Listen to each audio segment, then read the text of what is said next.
చెప్పాడు అది బాగుంటుంది ఇది బాగుంటుంది అంటే నేను చాలాసార్లు చూసే బాబు వెస్టేజ్ గురించి చూసే కానీ మరి నాకైతే వివరం తెలియదు అంటే లేదు సార్ ఒక్కసారి తప్పకుండా మా ప్రోడక్ట్ వాడి చూడండి, మరి ఇది కూడా యాభై లాంటి ప్రోడక్ట్ ఏమో లేకపోతే కొద్దిగా కాస్ట్లీ ఉంటుందేమో లేకపోతే ఇందులో క్వాలిటీ ఏముంటుందో మాకైతే డౌట్ ఉంటుంది.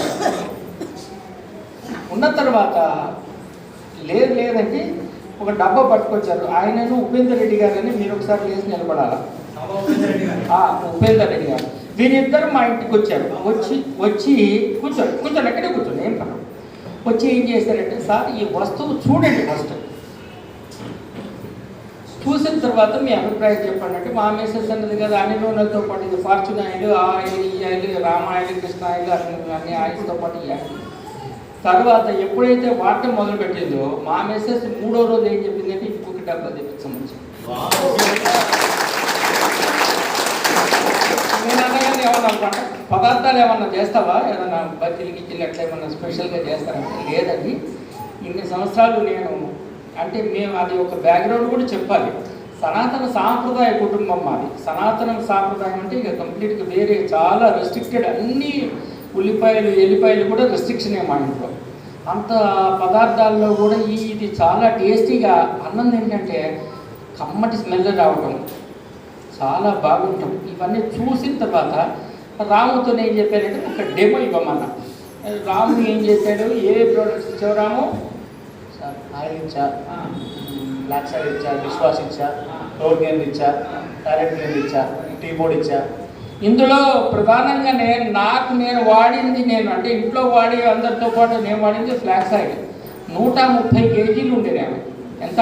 130 కేజీలు. ఇవాళ ఎంత బరువు ఉంటాను ఒకసారి గెస్ చేసి చెప్పండి మీరు. 92 కేజీలు ఉన్నాయి. ఇప్పుడు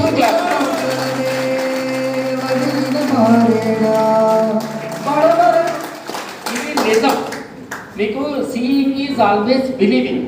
ఒక ప్రోడక్ట్ గురించి చెప్పటం వేరు, దాన్ని చూడటం వేరు, దాన్ని అనుభవించడం వేరు, దాని ఫలితాలు పొంది నేను మళ్ళీ మీకు వచ్చి పోయినసారి రమ్మన్నాడు రాము గారు. ఎక్కడ?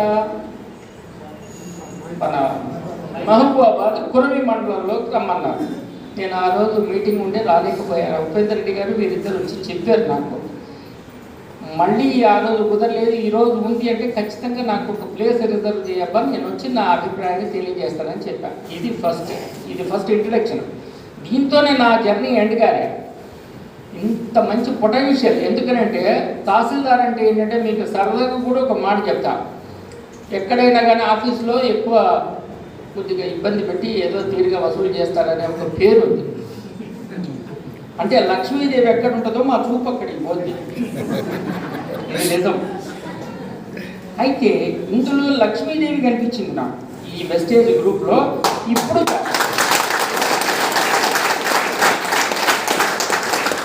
అంటే ఒత్తిగా మనం ఉండటం లేదు. నేను ఉత్సాహంగా ఈయన చెప్పటం, తర్వాత వీరు బేబీ గారని, తర్వాత ఇంకొక కండక్టర్ గారని, ఇంకొక ఆటో డ్రైవర్ గారని, తర్వాత వారందరూ వారి స్పీచెస్ అన్నీ నాకు పంపుతాడు. నేను పంపించినప్పుడు నేను గమనించిన విషయం ఏంటంటే ఫ్రీడమ్ ఆఫ్ వర్కింగ్. ఇప్పుడు క్లాప్స్. ఫ్రీడమ్ ఆఫ్ వర్కింగ్ అంటే ఫ్రీడమ్ ఎందుకంటే మా ఒక ఆఫీస్కి పోయారనుకోండి, కట్టేసిన బర్రెలాగా అక్కడే తిరగాల. రైట్ బాబు 9 o'clock వచ్చావా, ఈ పని చేయి, ఆ పని చేయి, సార్ కొద్దిగా ప్రాణం ఎదుగుందని చెప్పు బాబు ఒకసారి. నువ్వు మా అసిస్టెంట్ ఒక్క నిమిషం లేచి చెప్పయ్యా మయగా, మీరు లేచి చెప్పండి ఒక్క మాట, మీరు చెప్పండి ఒక్క మాట. నాకు అర్జెంట్ పని ఉంది సార్ అని చెప్పండి. బాబు జీతం తీసుకుంటున్నావు కదా, కుదిరితే కూర్చొని ఇది గవర్నమెంట్ ఆఫీసుల్లో జరిగేది. ఇట్లా అద్భుతాలు చేసేటువంటి గవర్నమెంట్ ఆఫీసుల్లో ఇప్పుడు నా జీతం 1,30,000. ఇది రావడానికి, ఈ జీతం రావడానికి నేను పడ్డ కాలము 41 సంవత్సరాలు. ఎన్ని? 41 సంవత్సరాలు. ఒక కండక్టర్ గారు ఏం చెప్పారంటే నా మంత్లీ శాలరీ 5 లక్షలు అని చెప్పాడు. మీ వెస్టేజ్ నాకు అనిపించింది కదా, తల గోడ కొట్టుకున్నా. 4 సంవత్సరాల్లో వచ్చినటువంటి వ్యక్తి నా 5 లక్షల రూపాయలు సంపాదించంటే మరి మేము ఇంతకాలం ఏం పిడకలు చేసామనే సంగతి. 2, పోనీ దీంట్లో ఏమన్నా MBA చదవాలా, ఏమన్నా ఎగ్జామ్స్ పాస్ కావాలా? పోనీ ఏమన్నా అసాధారణమైనటువంటి క్విజ్ 10⁻25 ఏదైనా క్యూబ్డ్ సాల్వ్ చేయాలా? పోనీ ఏదన్నా కొత్త ప్రజెంటేషన్ ఏమన్నా చేయాలా? సూటు మూట వేసుకొని పరేషాన్ చేయాలా? మరి ఏమీ లేకుండా నువ్వు అనుభవించిన దాన్ని చెప్పడానికి ఎట్లా? అది చెప్పలేకపోతే ఎట్లుంటుందో కూడా చెప్తా.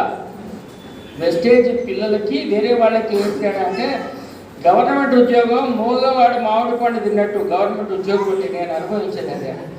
మూగతను తెలుసా? మూగవాళ్ళని చూశారుగా, తీయని మామిడి పండును చూశారుగా. మామిడి పండును చూసి ఇప్పుడు ఈ అబ్బాయి గారికి ఎక్స్పర్ట్కి ఇస్తే ఉంటే చాలా అద్భుతంగా ఉంది, బ్రహ్మాండంగా ఉంది, బద్దలైంది, ముక్కలైంది, చెక్కలైంది, వక్కలైంది అని చెప్తాం. మూగతను చెప్పంటే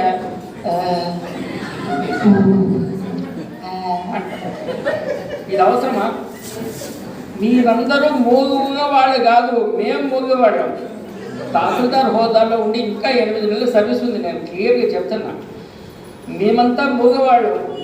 ఉన్న చూపుని, ఒక అద్భుతమైనటువంటి బిజినెస్ గ్రూప్ని చూసి అందులో సమాచారాన్ని గ్రహించలేక ఈ కష్టాలు అనుభవిస్తూ ఇంకా రత్నంలో ఉన్నటువంటి వాళ్ళం మేము మూగవాళ్ళం. మేము కట్టేసిన కేంద్రం, మీరు ఫ్రీడమ్ బర్డ్స్.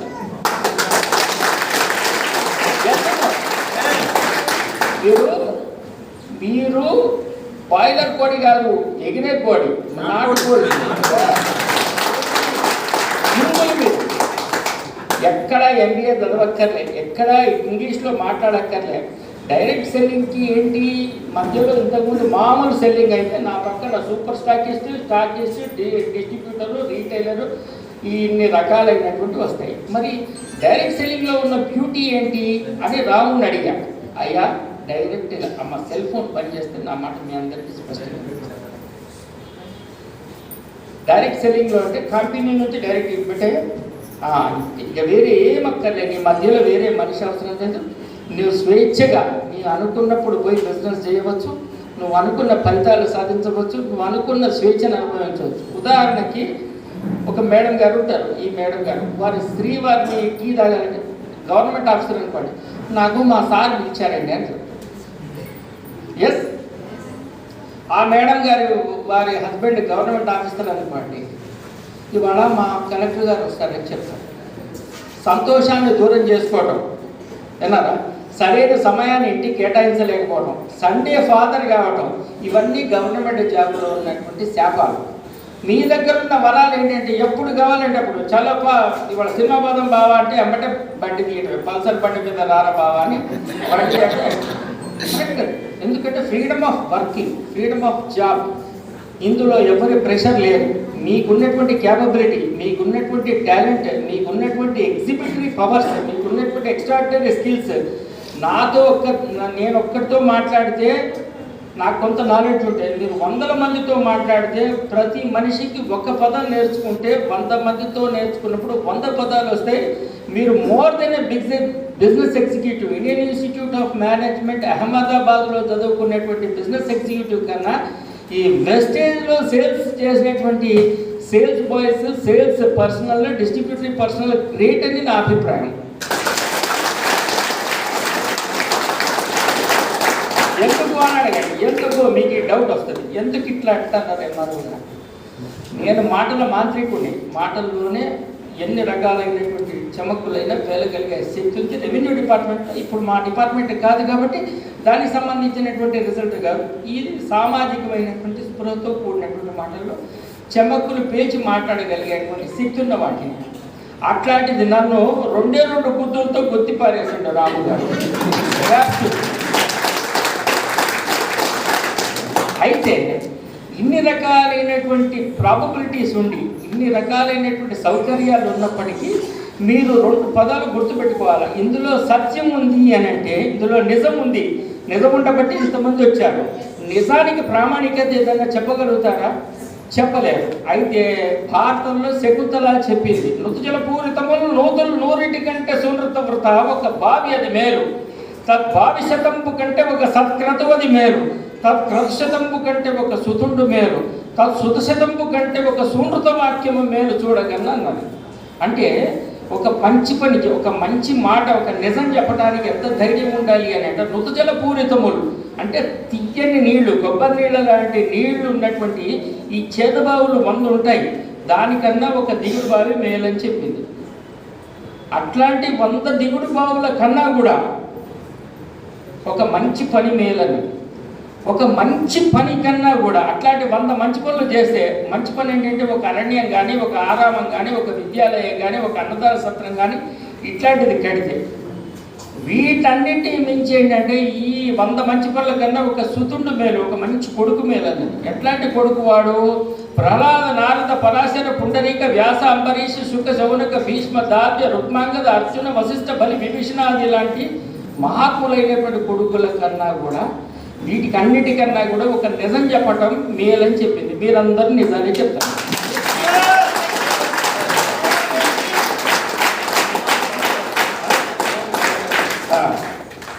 కాబట్టి ఇంత గొప్ప ప్రోడక్ట్ని మీరు నిజం చెప్తాను, మీరేం అబద్ధం చెప్పట్లేదు.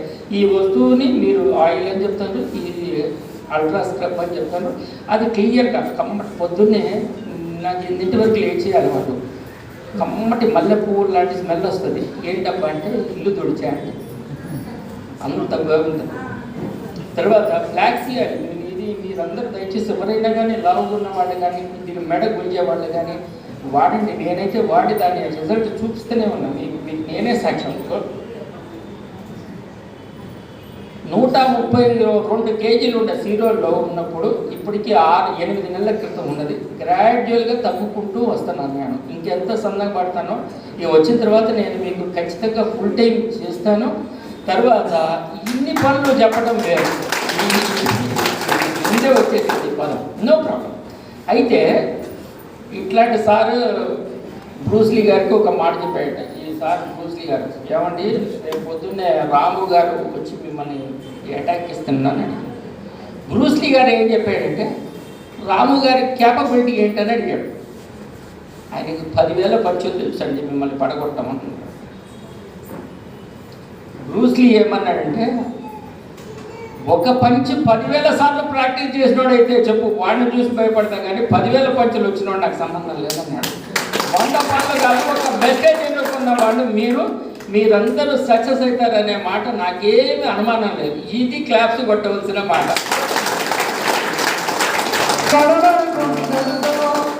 ఊరికే మీరు పెట్టండి, చాలా ఇంకా 2-3 మాటలు చెప్పాను. ఇందులో ఎవరైనా కానీ అధైర్యపడ్డారా? ఎప్పుడైనా పోలీస్ కేసు అయితేనే భయపడ్డారు? లేదు ఏదన్నా మీ మీద ఏమైనా కమర్షియల్ ట్యాక్స్ రైట్ అయితే భయపడ్డారా? మేము ఉద్యోగం ఆఫీస్కి జేబులో పోయేటప్పుడు ఈ డబ్బులన్నీ లెక్క పెట్టి ఎన్నున్నాయో చూసుకొని ఇవన్నీ సరి చేసుకొని పోయేటప్పుడు ఒక భయం, వచ్చేటప్పుడు ఏసీపీ ఒకటి రైడ్ చేస్తాడేమో అని భయం. లేక నిజం ఇది, ఇవన్నీ నిజాలు. మీకు ఎందుకు చెప్తానంటే, మీకున్న శక్తి, మీకు ఇక్కడ నేను చూసింది యువశక్తి ఉంది. మీరు అనొచ్చు, సార్ యువశక్తి ఉంటే ఏముంది, డబ్బులున్న వాళ్ళే తీరుతుంది. చాలా తప్పది. యువశక్తికి ఏంటంటే, ఇప్పుడు ఉదాహరణకి రాముని ఎవరైనా ఈ ఎస్ఐ గారు వచ్చి ఒక 20 దెబ్బలు కొడితే రేపు దిగి నడిచేడిపోతాడు. బాగా ఆలోచించారు. ఇక్కడ నుంచి చిలకోయిల పాటు నడిచేయగలుగుతాడు. ఈసారిని 50 గుద్దులు కొడితే హైదరాబాద్ వరకు పరుగులు తీయగలుగుతాడు. నన్ను ఉపేందర్ రెడ్డి గారిని గట్టిగా అరిస్తే చచ్చిపోతాడు. ఎందుకంటే మీరు ఏ ఆస్తి కూడా, ఏ సంపద కూడా మన బాడీ మీద ఆధారపడి ఉంటుంది. మన ప్రోడక్ట్స్ అన్నీ బాడీ రిలేటెడ్. మంచి పదార్థాలు, తినే పదార్థాలు, మంచి వాడుకునే పదార్థాలు, మంచి ఇంట్లో యూజ్ చేసే పదార్థాలే వెస్టేజ్ పదార్థాలు. అవునా కాదా? ఎస్తానోనా? మీకు అర్థమవుతుందో నేను చెప్పిన పదార్థాలన్నీ కరెక్టేనా? బాడీకి నూనె, మంచి జెడా టీ, తర్వాత సన్నబట్టానికి ఫ్లాక్స్ ఆయిల్. అందరూ కోరుకునేది, ఆడపిల్లలు కానీ మగపిల్లలు కానీ సన్నగా ఉండాలని ఒక కోరిక. ఈసారి లాగా మన నేను కూడా షూట్ పుట్టేసుకోవాలని నాకు కూడా కోరిక. నిజం, ఇట్లా కనపడాలని నా కోరిక. కాకపోతే ఎప్పటికప్పుడు నాకన్నా ముందు నా పొట్టాడ్డ వస్తాను, గ్రాడ్యువల్గా తగ్గుతుంది. ఇన్ని చేసినటువంటి వెస్టేజ్ గ్రూప్లో ఇంతమంది యంగ్ లీడర్స్ ఉండటం అనేది చాలా ఆశ్చర్యకరం. విన్నారంటే, ఒక్క ఇండియాలో డైనమిక్ ఫోర్స్ ఇండియన్ ఆస్తి ఏంటంటే సంపద, బిల్డింగ్లు, లేకపోతే ఆస్తిపాస్తులు, లేకపోతే వ్యన్మండల మండిత సుధారాశి కల్లోల శీకరాకార భీకరమైనటువంటి సంపదలు కాదు. యువత. దాంతోపాటు మీలో ఉన్నటువంటి ధైర్యాన్ని అంటే మీకున్న ధైర్యం ఏంటంటే, అమ్మ నువ్వు మా సుగుడ గారు కదా నిలబడు అమ్మ, నా కళ్ళు మంచిగా పని చేస్తారు. మా ఎంప్లాయీ గారు ఆమెకు అందరూ ఒకసారి క్లాప్స్ కొట్టేది. అమ్మా ఎప్పుడో 30 ఏళ్ల క్రితం చూశాను నేను. కరెక్ట్, కూర్చోమ్మా. అంటే మంచి బ్రెయిన్ కూడా బాగా పనిచేస్తుంది. ఇంత ప్రోడక్ట్స్ ఇన్ని ఉండటం కంటే కూడా ఒక హ్యూమన్ రిసోర్స్ అనేది చాలా వాల్యుబుల్. హ్యూమన్ రిసోర్స్ అంటే మనిషిలో ఉన్నటువంటి శక్తి. మీలో నైపుణ్యం ఉంది, మీలో నమ్మకం ఉంది, మీ ప్రోడక్ట్ మీకు దమ్ము ఉంది, మీరు అమ్మగలిగే శక్తి ఉంది. కొనడానికి ఇది లక్షల కోట్లు బంగారం కాదు. రేపు ఇవాళ 35, ఎల్లుండి 45 అని చెప్పడానికి వీలేదు. ఇవన్నీ జెన్యూన్గా నడిచేటువంటి రోజు వాడకంలో ఉన్నటువంటి. నాకు బెస్ట్ ఎగ్జాంపుల్ ఏంటంటే, రాము గారు చెప్పినటువంటి బెస్ట్ ఎగ్జాంపుల్ ఏంటంటే, నేను అన్ని ఆయిల్స్ అంతే కదబ్బా, మీ ఆయిల్ ఒప్పుతున్నాం ఏంటంటే, నాకు పల్లీల గురించి ఒక చిన్న ఎక్స్ప్లెనేషన్ ఇచ్చాడు. మీ అందరికీ తెలిసిన ఎక్స్ప్లెనేషనే మళ్ళీ ఒకసారి ఉటంకి ఇస్తాను నేను. సార్ పల్లీలు మీరు ఎప్పుడైనా ఉన్నారు వార్త బాబు 120 రూపాయలు ఎంతో కేజీ ఉంది సుమారుగా. అంటే ఎన్ని కిలోలు పోస్తే ఒక కేజీ నూనె అవుతుంది తెలుసా అన్నట్టు నాకు తెలియదన్న. సుమారు 304 కేజీలు పెడుతుంది.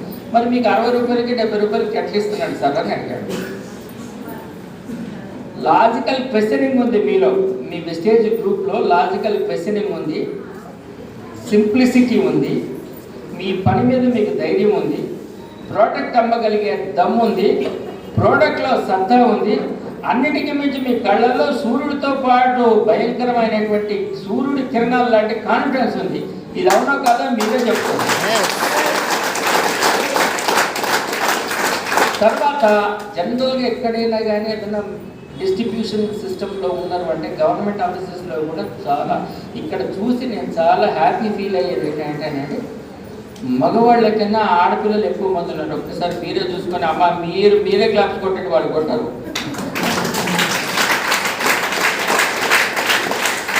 ఎందుకు మీరందరూ ఎందుకు ఇంత గ్రేట్గా ఎందుకు చెప్తున్నానంటేనండి, ఒక్క ఆడపిల్ల చదువుకుంటే 5 ఉన్నతమైన ఉపాధ్యాయులు చదువుకుంటే లెక్క. వాళ్ళు చెప్పిన అనుకోండి, మనం చెప్పినాం అనుకోండి, నాకు రాము గారు తెలుసంటే నీకు ఎక్కడ తెలిసిన అడుగుతారు, ఈసారి తెలుసంటే నీకు ఎక్కడ తెలిసిన అడుగుతారు, 100 క్వశ్చన్స్ వేస్తారు. కానీ వాళ్ళు చెప్తే ఎట్లుంటుందంటే చాలా లలితంగా, అన్నయ్య మా అన్నయ్య తెలుసు అని చెప్తారు, మా బంధువు తెలుసుంటారు, మా తమ్ముడు తెలుసుంటారు. వాళ్ళు చెప్పింది ఎట్లుంటుందంటే చాలా నిజంగా నమ్మకంగా ఉంటుంది. ఈ ప్రోడక్ట్కి ముందు మంచి స్థితిగతులు ఉంటాయని 2004లో స్టార్ట్ అయినట్టుంది నాకు గుర్తుంది, ఇఫ్ ఐఎమ్ రైట్. ఎందుకంటే నేను ఇల్లందులో అప్పుడు ఎంఆర్ఓగా పనిచేస్తాను, ఇప్పటికీ ఎంఆర్ఓగానే పనిచేస్తాను. అప్పుడు నాతో పాటు జాయిన్ అయిన వాళ్ళు ఇప్పుడు 40 లక్షల ఆదాయంలో ఉన్నారు, నేను ₹1,00,000 ఆదాయంలో ఉన్నా. నేను కూడా ఎందుకు చేయలేదని చాలా పశ్చాత్తాపడుతున్నా. రిటైర్ అయిన తర్వాత ఫుల్ టైం మీతో పాటు జాయిన్ అయ్యి మీ అందరితో పాటు ఎక్కడికంటే అక్కడికి వచ్చి మిమ్మల్ని అందరినీ బూస్టప్ చేసి, బూస్టప్పే కాదు ఉన్న ఫ్యాక్ట్ని ఎగ్జాంప్లిఫై చేస్తానని మీకు సభాముఖంగా తెలియజేస్తాను. ఇంకొకటే కాదు, యువకులందరూ మీ యువకులందరూ వాళ్ళ లైఫ్ని ఫస్ట్ అన్నిటికన్నా కొలాప్స్ అయ్యేది గవర్నమెంట్ జాబ్లో కొలాప్స్ అయ్యేది అంటే ఫస్ట్ క్వాలిఫికేషన్, రెండవది రాజ్యాంగపరమైనటువంటి కొన్ని అడ్డంకులు. దాన్ని రిజర్వేషన్ అంటారా లేకపోతే రోస్టర్ అంటారా మీరే తెలుసుకోండి. ఇక్కడ ఎవరైనా ఏ క్యాస్ట్ ఎవరైనా అడిగారా మిమ్మల్ని, ఏ కమ్యూనిటీ ఎవరైనా అడిగారా, ఏమన్నా మార్క్స్ ఎవరైనా అడిగారా, చెప్పాలి. పోనీ మీ క్వాలిఫికేషన్ ఏమన్నా అడిగారా, ఏం అడగలేదు. ఏం అడగకుండా మరి మీరందరూ ఎందుకు వచ్చారు? మీ మీద మీకు అసంకల్పితమైనటువంటి దమ్ము ధైర్యం ఉంది, నేను ఈ పనిని చేయగలుగుతా, కిరటాలను అదిమేస్తా, కిరణాలని చీల్చేస్తా అనే ధైర్యం మీలో ఉండబట్టి ఈ ప్రోడక్ట్ కూడా అట్లాంటి ప్రోడక్ట్ కాబట్టి మీరందరూ స్వేచ్ఛగా రావటమే కాదు. ఇంతసేపు నేను వచ్చేటప్పుడు నేను చూసాను, ₹20 టికెట్ తీసుకున్నాను. నేను ఎందుకు అని అడిగాను. ఎందుకంటే సార్ ఇది మా ఫంక్షన్ మేమే హోస్ట్ చేస్తాము, అందుకు పెట్టుకున్నామన్నారు. చాలా సంతోషమైన విషయం. ఇప్పుడు ఉన్న వాళ్ళందరూ, పాత వాళ్ళందరూ ఎవరైనా, నేను ఇంతకుముందు మీటింగ్ చెప్పాను, అప్పుడు వచ్చిన వాళ్ళు ఎవరైనా ఉన్నారు ఒకసారి చేతులు ఎత్తండి. ఓ చాలామంది ఉన్నారుగా, రైట్. ఇన్ని బ్యూటీస్తో పాటు కొత్త వాళ్ళు, నేను మహత్తరమైన స్పీకర్స్ చూసాను. నేను వాళ్ళందరి ముందు, యువకుల ముందు చాలా ఆ కండక్టర్ గారు మాట్లాడింది సురేష్ గారా, రైట్, మీరు చాలా అద్భుతంగా మీ గురించి నేను యూట్యూబ్ బద్దలైపోయింది వాళ్ళతో. తర్వాత మా డిప్యూటీ తహసీల్దార్ గారు ఒకతను మాట్లాడారు అనంతపూర్ నుంచి. వీళ్ళందరి స్పీచెస్ చూస్తుంటే చాలా అద్భుతంగా అనిపిస్తుంది, చాలా అమోఘంగా అనిపిస్తుంది. ఈ ప్రోడక్ట్ ఉన్న బలంతోనే మీరు సక్సెస్ అవుతారు. ఇందులో ఎవరి ఒత్తిడి లేదు, ఎవరి ఎడ్యుకేషన్ క్వాలిఫికేషన్ లేదు. ఇప్పుడు మీరు బజార్కి పోతారంటే మీరు శ్రీవారి ఎడిపోతున్న మ్యాన్ అడుగుతారు, వెస్టైల్కి పోతారంటే మీలో ఎవరన్నా మీ హస్బెండ్ అడిగారు ఈ క్వశ్చన్, సార్ మిమ్మల్ని మీ శ్రీమతి ఎడిపోతారు అంటే ఎప్పుడు వస్తావు అని అడుగుతుంది ఫస్ట్. కానీ ఇప్పుడు వెస్టైల్కి పోతారంటే ఏమన్నా అడిగినా ఎందుకు? అన్నిటికన్నా పరిమళ భూయిష్టమైంది, సుగంధ భరితమైంది ఆదాయం ఎంతసేపు వస్తుందో అంతసేపు ఇంట్లో ఎవ్వరు ఏమి అనరు, ఏ టైం వచ్చినా ఏమనరు. రెండవది, నాకు రాము గారు నిన్న ఇంకొక అద్భుతమైన విషయం చెప్పాడంటే, ఏమయ్యా ఒకవేళ నేను చేస్తే సరిపోతున్న పరిస్థితి ఏంటంటే 3 generations వరకు ఇది కంటిన్యూ అయితే దీనికి మీరు క్లాప్స్ కావాలి. 3 generations వస్తాయట. చచ్చిపోతే నా కొడుకు చచ్చిపోతే నా మనవడికి వస్తాయట. ఇంత అద్భుతమైనటువంటి పెన్షన్ కూడా పెన్షన్ కూడా ఒక్కటే తరం. నేను చచ్చిపోతే నా భార్యతో నా కొడుకు రాదు పెన్షన్. ఇన్ని అద్భుతాలు ఉన్నటువంటి వెస్టేజ్ గ్రూప్లో మీరందరూ పార్టిసిపేట్ కావటం, నేను లాస్ట్ రోలో ఉండటం, మీరందరూ నాకన్నా ముందు దిగ్గజాలు లాంటి వ్యక్తులు, అసాధారణమైనటువంటి కళ్ళల్లో కాల్చున్నటువంటి వ్యక్తులు, ఏజ్డ్ వ్యక్తులు, యంగ్ వ్యక్తులు, ఆడపిల్లలు, అమ్మలు, అక్కలు, ఇంతమంది సక్సెస్ఫుల్గా మేము ఈ పని సక్సెస్ చేయగలుగుతాము, మేము ఈ పని ముందుకు తీసుకెళ్ళగలుగుతాము. ఈ పని గవర్నమెంట్ ఉద్యోగం మాకు ఒక లెక్క కాదు, ప్రభుత్వం మీద మేము ఆధారపడలేము. మాకు ఇందులో మా చీరలు అవసరం లేదు, మాకు ఇచ్చేటువంటి డబుల్ బెడ్రూమ్ అవసరం లేదు, మాకు ఇచ్చేటువంటి ఇంకొకటి అవసరం లేదు, మాకు ఇచ్చేటువంటి ఇంకొకటి అవసరం లేదు. మేము సొంతంగా మా లైఫ్ని మేము బిల్డ్ చేసుకుంటాము, మేము సొంతంగా మా కాన్ఫిడెన్స్ని మేము క్రియేట్ చేసుకుంటాం, మాకు కావాల్సిన వస్తువుని మేము కొనుక్కుంటాము, మా సంతోషాన్ని మేము అనుభవిస్తామని మీ అందరికీ హృదయపూర్వకంగా ధన్యవాదాలు అర్పిస్తూ మీ నారాయణ.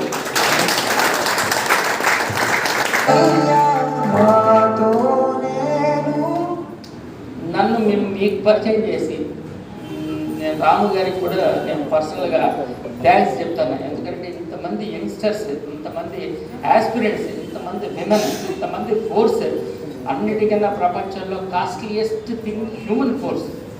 అన్ని వస్తువులు నిదానంగా ఉంటాయి. ఇది ఇక్కడ పెడితే ఉంటుంది, ఇది ఇక్కడ పెడితే ఉంటుంది. చలనం ఉన్నది ఒకే ఒకటి. ఈ చలనం ఉన్న వస్తువుని మీకు నాకు పరిచయం చేసినటువంటి రాముకి కృతజ్ఞతలు. రాము లాంటి డైనమిక్ లీడర్ ప్రతి ఒక్కళ్ళు రాములే.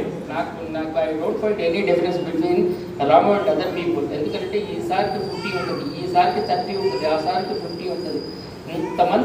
ఇంతమంది కాంగ్లామరేటెడ్గా, ఇంతమంది అకామిడేటెడ్గా, ఇంతమంది సిస్టమేటిక్, ఇంతమంది డిసిప్లిన్డ్గా, ఇంతమంది ఎక్స్ట్రాఆర్డినరీగా కూర్చొని మీ ఎగ్జాంపులరీ గ్రేటియా అనే చూపించేటువంటి బెస్ట్ స్టేజే వెస్టేజ్. Thank you.